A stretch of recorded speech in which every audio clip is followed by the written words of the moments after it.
চট্টগ্রাম থেকে আসছেন? জি ভাইয়া। এই জন্য ধরা খাইছেন, এই জন্যই ধরা খাইছেন।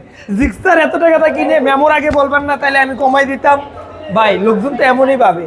ভাই ব্যবসাটা করি আমরা কিন্তু অনেকেই ভাবে যে আমরা চাইলেই কমাইতে পারবো। ভাইজান আমাদের তো কিনা পণ্য, চাইলে কমানো যায়, কিন্তু আমার পণ্যটা যদি কমানোর হিসাব রাখি যে 2000, 3000, 5000 বেশি বলা, তাইলে তো কমান যায়। কিন্তু এরকম করি না, আমরা চাই একবারে বাটার রেট বেচতে। আপনারা ওইরকমই চিন্তাধারা নিয়ে আসবেন যে আসার পরে 1 টাকাও কম দিবেন না। যাই হোক, এই জিক্সার গাড়িটা এটা কত টাকাটা কিনলেন? 1,42,000 টাকা। ওই মেয়ে এত টাকা রাখি জিক্সার তো 95 বেশি, ওইটা লইলেন না? এটা তো ব্র্যান্ড নিউ তো বিক্রি করে 2 লাখ টাকা, আপনি 95 কেমনে বিক্রি করলেন?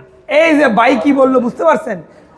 নিউটা তো 2 লক্ষ টাকা বেচে, আর 1,95,000 আছে, 1.5 লাখ টাকাও আছে, আর শুধু 95 আছে। তো আপনি কোনটা নেবেন সেটা আপনার ডিসাইড। বাই নিতে বাইরের মতো। ভাই অবশ্যই আমার কাছে ভালো লাগছে যে আমি গাড়ি পাম্পুটিটা বিক্রি করি না, একাই তো আসছে। অবশ্যই একা তো আসেন না, তিনজন নিয়ে আসছি। দেখা শুনে বুঝা রিকোয়েস্ট করে তারপর নিয়ে গেছে। তারপর গাড়ি হাতে পায়ে ধরতে হইছে, তারপর গাড়ির সমস্যা হলে তারপর বলবো সম্রাট বাটপার খারাপ। হাতে ভাই, পায়ে মানুষ ধরতে মানে হইছে এমন। গাড়ি নেওয়ার জন্য। ভাইজান আমাদের এখানে কি কাউকে জোর করে কোনো গাড়ি বিক্রি করি? না ভাইয়া, তারপর তো আমার বদনাম হয়, ফেসবুকে বদনাম হয় না? মানুষ আমাদের জোর করে না, না আমরা জোর করি? আমরা জোর করি।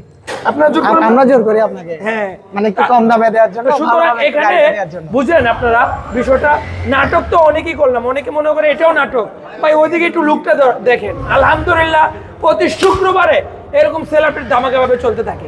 ভাইয়ের জন্য দোয়া রাখবেন, ভাই যেন সুস্থ সবল সুন্দরভাবে যেতে পারে। আল্লাহ।